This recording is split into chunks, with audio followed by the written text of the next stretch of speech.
Did you enjoy the trust fund we set up for you, sweetheart?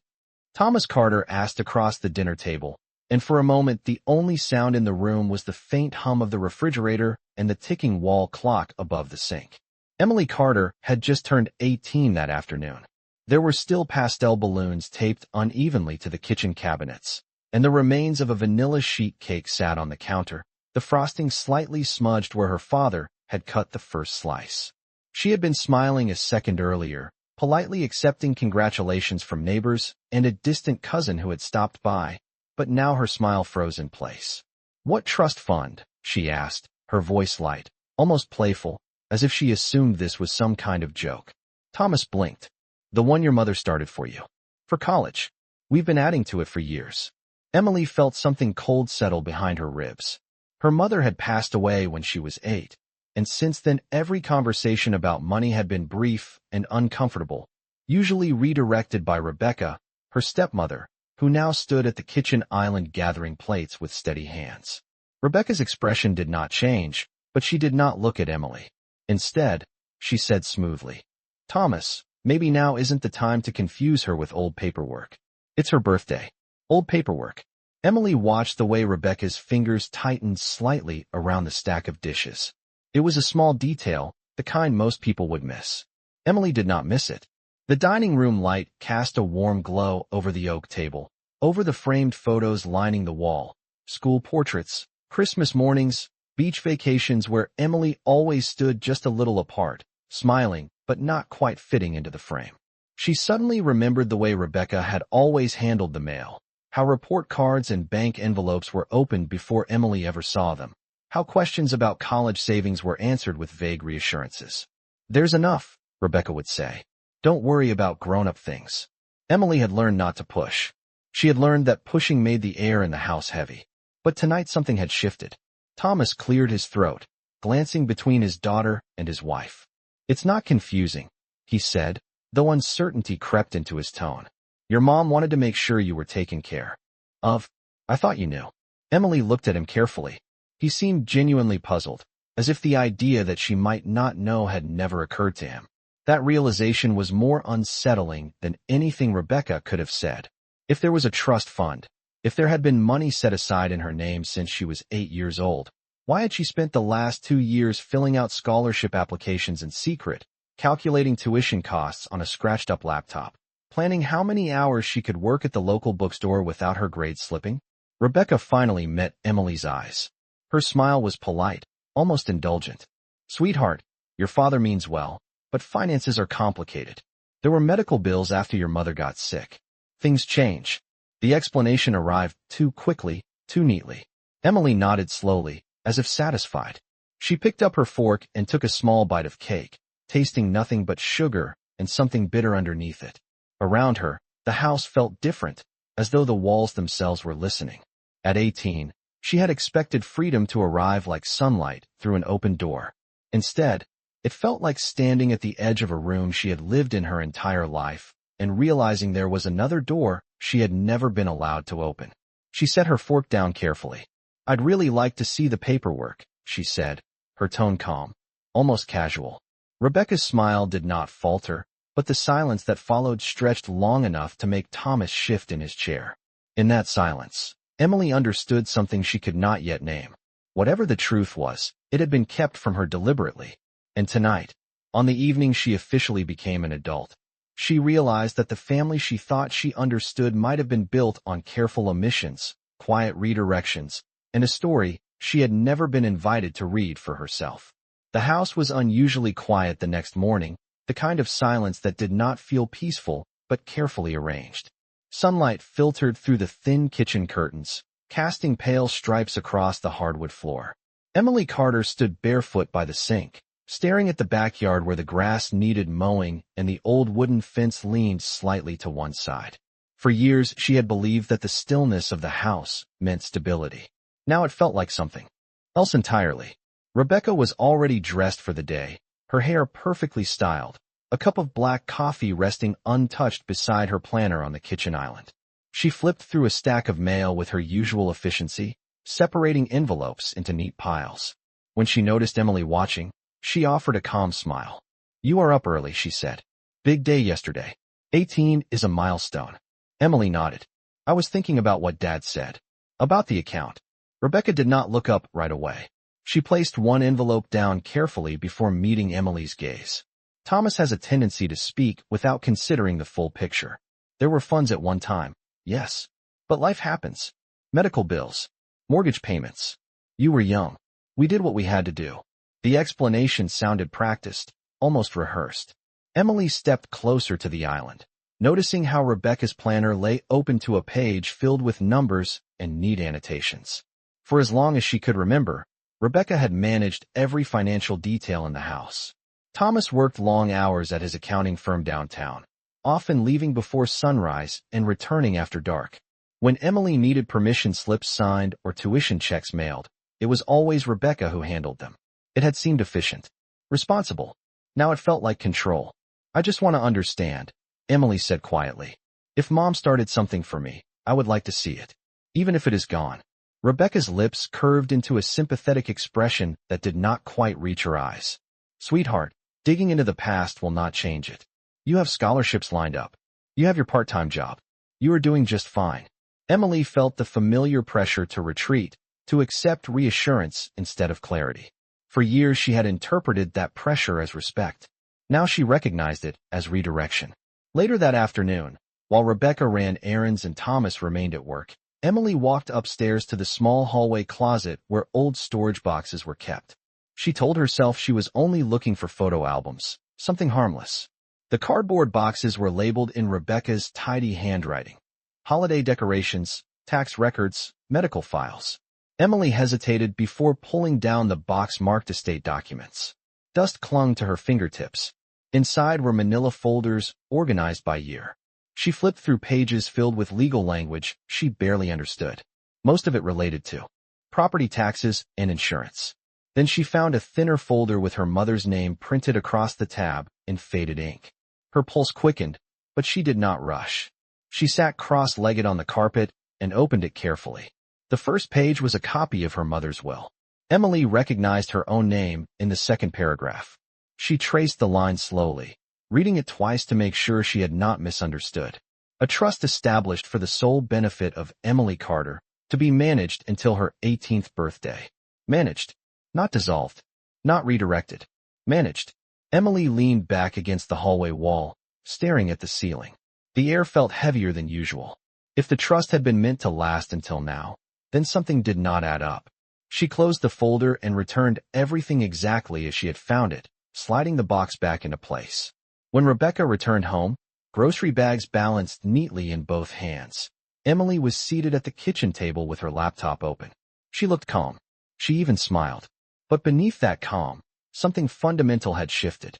She was no longer asking whether there had been a trust. She was beginning to ask where it had gone. That evening, Emily Carter did not confront anyone, and that restraint surprised even her. She sat at her small desk in her bedroom, the same room she had slept in since she was 10, and opened her laptop with deliberate calm. The house carried on as usual.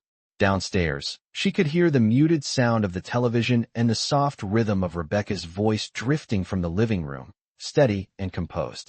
It was the sound of normalcy, the sound of a household that appeared orderly from the outside. Emily pulled up the name of the attorney listed on the copy of her mother's will. The document was dated 10 years earlier. She searched the law firm online and found that it still existed, located 20 miles away in a neighboring town. The website listed estate planning and trust management among its services.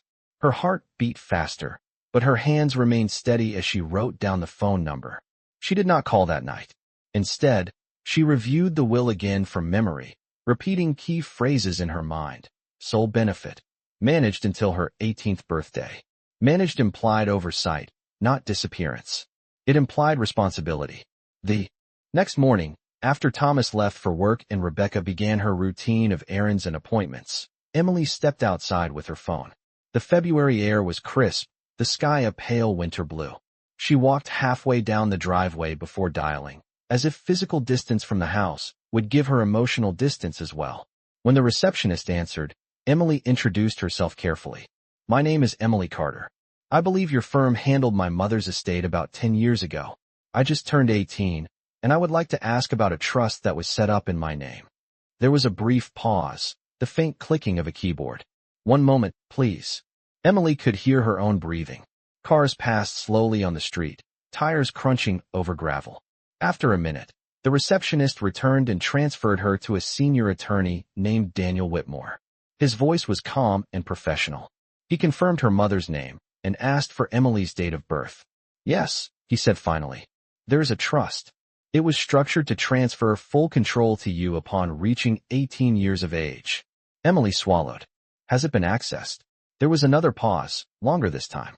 "It has had annual disbursements authorized by the co-trustee listed on the account," he replied. "Those were documented as expenditures related to household expenses and educational support." Co-trustee. Emily already knew the answer before she asked. "Who is the co-trustee?"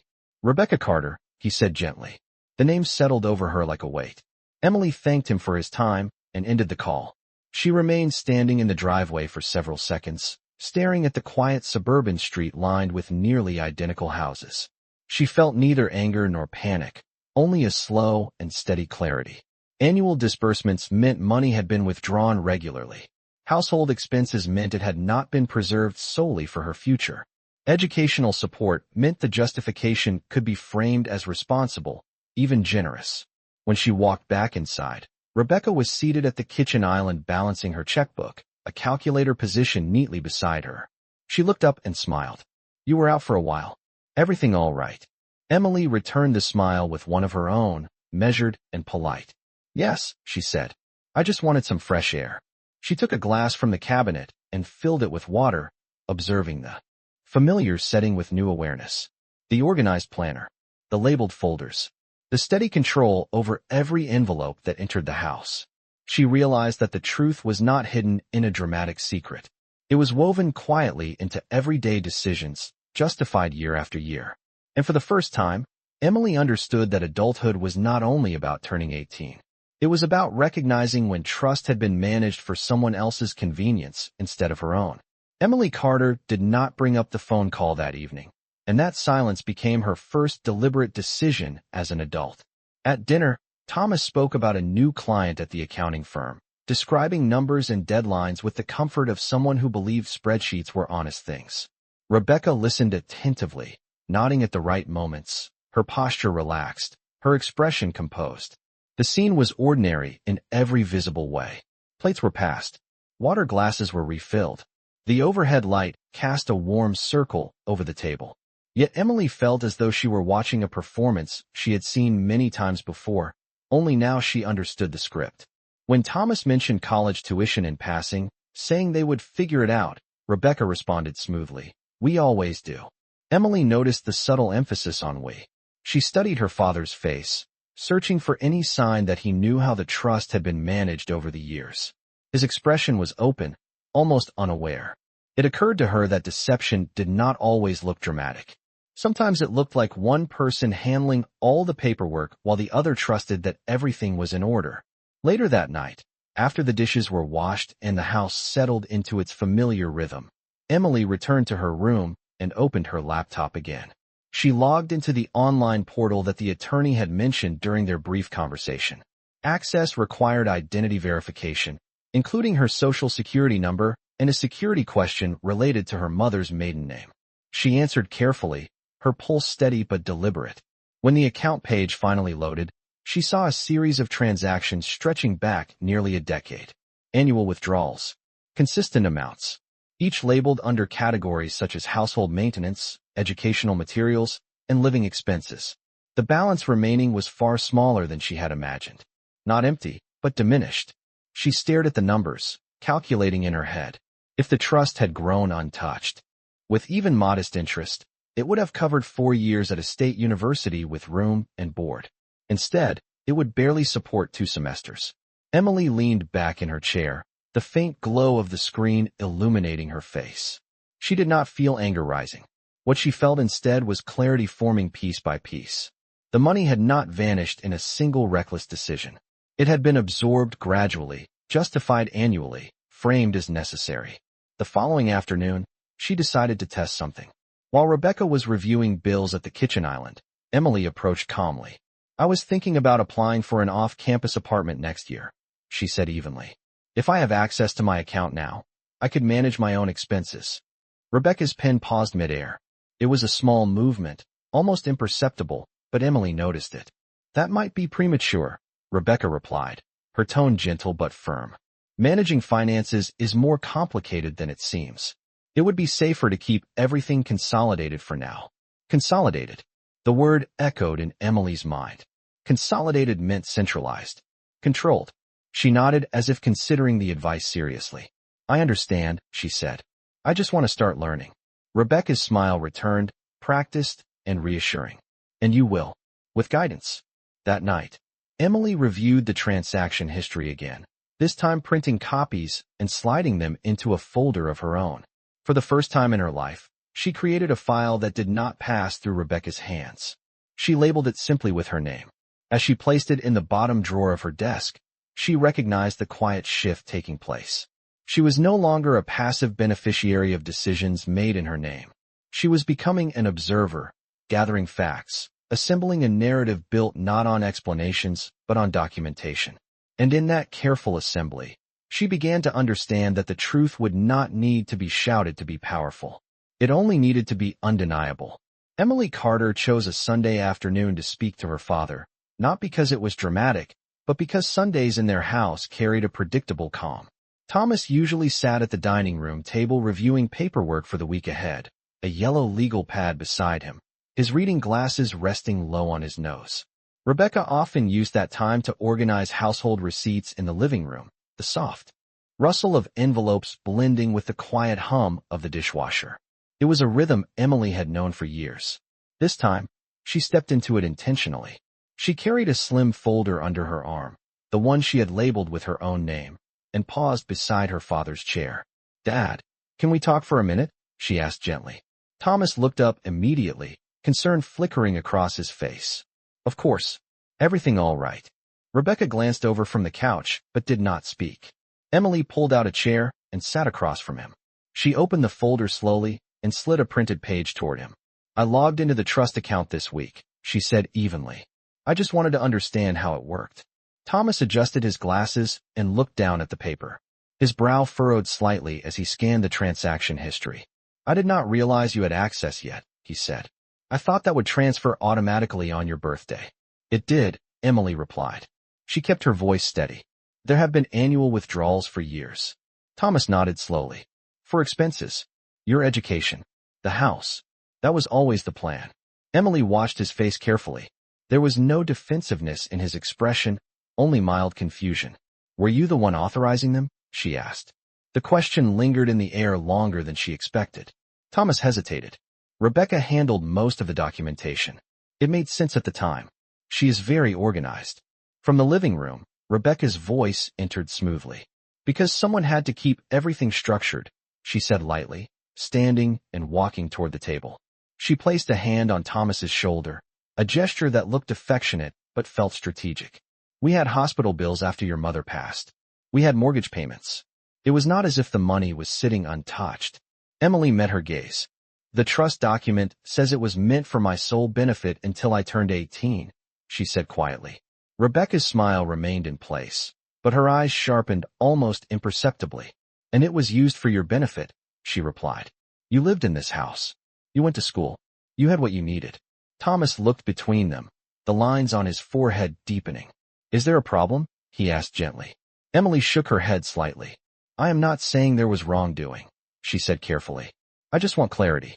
If the trust was designed to grow for college, then I need to understand why the balance is so much lower than projected. The word projected seemed to land heavily. Thomas picked up the document again, scanning the figures more closely. Rebecca stepped back, crossing her arms loosely. Projections are theoretical, she said. Real life is different. Emily felt a subtle shift in the room. For the first time, her father was studying numbers that he had not personally reviewed before. The trust had existed in his mind as a concept, not as a ledger. Maybe we should schedule a meeting with the attorney, Emily suggested calmly. Just to review everything together. Rebecca's jaw tightened for a fraction of a second before relaxing. If that would make you feel better, she said. Although I do not see the need to involve outsiders in family matters. Emily closed the folder and held it close to her chest. She understood now that this was not about one dramatic revelation. It was about years of quiet decisions made without her awareness. As Thomas continued to look at the printed statements, she saw something new in his expression. Not anger, not accusation, but uncertainty. And uncertainty, she realized, was the first crack in a story that had always seemed seamless. The meeting with the attorney was scheduled for Wednesday afternoon, 3 days after the conversation at the dining room table, and those 3 days changed the atmosphere inside the house in ways that were subtle but undeniable. Thomas grew quieter, spending longer hours in his home office with the door partially closed, reviewing files he admitted he had not examined in years. Rebecca remained composed, continuing her routines with the same precision as always, but there was a new watchfulness in her gaze whenever Emily entered a room. It was not hostility. It was assessment. On Wednesday, they drove together to the law firm 20 miles away. The building stood in a modest brick complex near a shopping plaza, its sign understated and professional. Emily sat in the back seat, watching the landscape pass by, winter trees stripped bare against a pale sky. No one spoke during the drive. Inside the conference room, Daniel Whitmore greeted them with a calm handshake and a stack of organized documents. He explained the structure of the trust in measured terms, outlining how it had been designed to accumulate interest over time while allowing limited distributions for Emily's direct benefit. Thomas listened intently, occasionally nodding, his expression tightening as the specifics became clearer. Rebecca sat upright, her hands folded neatly in her lap. When the attorney reviewed the annual withdrawal amounts, he paused briefly. The documentation lists these as household expenses connected to the beneficiary, he said. However, the frequency and size of the distributions are higher than typically recommended for long-term growth. The room grew still. Thomas cleared his throat. Were these withdrawals within legal parameters? He asked carefully. Daniel responded with professional neutrality. They were authorized by the co-trustee and did not violate the written terms. However, they significantly reduced the potential value of the account at maturity. Emily felt a quiet confirmation settle inside her. Nothing had been technically illegal. It had been framed as necessary, permissible, even responsible. Rebecca spoke then, her voice steady. We were maintaining a household after a medical crisis. The child lived there. It was reasonable to allocate funds for stability. The phrasing struck Emily. The child. Not my stepdaughter. Not Emily. The child. Thomas turned toward Rebecca slowly. I thought the intention was to preserve most of it for college, he said. Rebecca's expression did not falter. Intentions adjust when reality demands it, she replied softly. Emily studied her father's face and saw something new there. It was not accusation. It was realization. For years, he had trusted that organization equaled transparency. He had delegated oversight because it felt efficient. Now he was confronting the difference between delegation and disengagement. After the meeting ended, they walked back to the car in silence. The air was cold, and Emily noticed how her breath formed small clouds in front of her. Thomas paused before unlocking the doors. I should have reviewed it more closely, he said quietly, almost to himself. Rebecca placed a hand on his arm. We did what we believed was best at the time, she insisted. Emily opened the back door and slid into her seat without responding. She did not need to argue. The numbers had already spoken. On the drive home, she looked out at the passing storefronts and traffic lights, recognizing that something fundamental had shifted. The trust had not simply been a financial account. It had been a measure of protection left by her mother, and that measure had been gradually reshaped by someone who believed management meant control. As they pulled into the driveway, Emily understood that this moment was not about reclaiming money. It was about reclaiming authority over her own future. And for the first time since her 18th birthday, she felt less like a dependent and more like someone preparing to make decisions that would no longer be filtered through anyone else's interpretation of what was best. The days following the meeting settled into a fragile calm, the kind that feels stable on the surface but carries an undercurrent that shifts everything beneath it. Emily Carter noticed that Thomas began coming home earlier than usual, setting his briefcase down with less certainty than before. He asked more questions at dinner, small ones at first, about her college plans, about the campus she had chosen 2 states away, about housing options and tuition deadlines. It was as if he were trying to re-enter a conversation he had assumed was already handled. Rebecca maintained her composure with impressive consistency. She prepared meals, reviewed household accounts, and moved through each day with the same efficient rhythm she always had. Yet there were subtle changes. The mail was no longer opened immediately. Some envelopes remained untouched on the kitchen counter until Thomas returned from work. That alone felt significant. One evening, as Emily sorted through scholarship emails at the dining room table, Thomas sat down across from her without any paperwork in front of him. He folded his hands together and exhaled slowly. "I have been thinking about what the attorney said," he began. His voice lacked its usual confidence. "I should have been more involved. I trusted the system because I trusted the structure."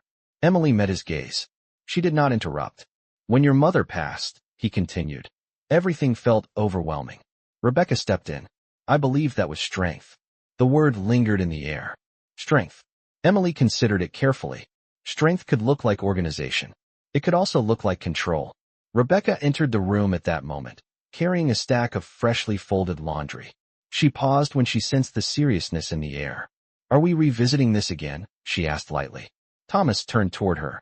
"I just want transparency," he said. "That is all." Rebecca placed the laundry down and straightened. "Transparency does not change the past," she replied. "We made decisions based on survival. The house needed to be maintained. Bills had to be paid. Emily was provided for." Emily spoke calmly. "Provided for is different from preserved for," she said. The distinction was gentle but precise. Rebecca's eyes narrowed almost imperceptibly. "You are speaking as if something was stolen," she said. "Nothing was stolen." Thomas looked at the transaction summaries again, which he had begun keeping in his briefcase. "No," he said slowly. "Nothing illegal occurred. But intent matters." The room grew quiet. Emily realized that this was not a dramatic unraveling. There would be no shouting, no explosive confessions. What was unfolding instead was a quiet redistribution of awareness. Her father was beginning to see that delegation without oversight carried consequences. Rebecca, for the first time, was being questioned in a space she had always managed without challenge. Later that night, Emily returned to her bedroom and finalized her housing application for the out-of-state university. She selected a modest on-campus apartment shared with 2 other freshmen. It was smaller than she had once imagined she could afford, but it was entirely within her control. She submitted the form and closed her laptop with steady hands. Down the hall, she could hear her parents speaking in low tones behind their closed bedroom door. The conversation was not loud, but it carried an intensity that had not existed before. Emily did not press her ear against the wall. She did not need to hear every word. She understood that the foundation of their dynamic was shifting. Trust, once assumed, was now being examined. As she lay in bed staring at the ceiling, she recognized that the real inheritance left by her mother had not only been financial. It had been the expectation that her future would be protected. That expectation had been altered, but not erased. And now, with documents printed and decisions made in her own name, Emily was beginning to rebuild that protection for herself. Not through confrontation, but through quiet, deliberate action that no one else could redirect. 2 weeks later, a certified letter arrived in the mail addressed directly to Emily Carter, and for the first time in years, Rebecca did not open it. Thomas handed it to his daughter personally, placing it in front of her at the kitchen table without commentary. The envelope bore the return address of the law firm, and the weight of it felt heavier than paper should. Emily ran her finger carefully along the edge before opening it. Inside was formal documentation confirming the transfer of full trustee authority solely to her name, effective immediately. The letter also outlined revised restrictions. No further disbursements could be made without her explicit written approval. She read every line slowly, absorbing not just the legal language, but what it represented. Control had shifted. Not dramatically, not loudly, but definitively. Thomas watched her from across the table. "It is yours now," he said quietly. There was regret in his voice, but also relief. Rebecca stood at the sink, rinsing a coffee mug that was already clean. The water ran longer than necessary. "I hope this brings you peace of mind," she said without turning around. Her tone remained composed, but something in it had cooled. Emily folded the letter neatly and placed it back in the envelope. "It brings clarity," she replied.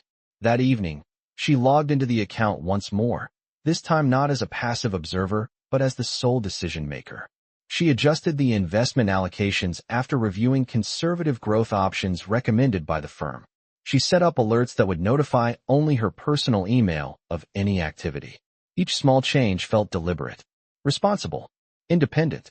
In the days that followed, the atmosphere inside the house continued to evolve. Thomas began reviewing household expenses himself, occasionally asking Rebecca for documentation rather than assuming it existed. Rebecca complied, but with a formality that had not been present before. The easy authority she once carried in financial matters had been replaced with scrutiny. Emily noticed that conversations at dinner were now more careful, less automatic. Words were chosen thoughtfully. Assumptions were questioned. One Saturday afternoon, as Emily packed boxes in preparation for her move to campus, Rebecca entered her room without knocking. She stood near the doorway, surveying the half-filled cardboard containers labeled books and clothes.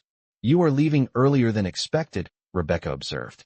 "Orientation begins next week," Emily replied, folding a sweater and placing it carefully into a box.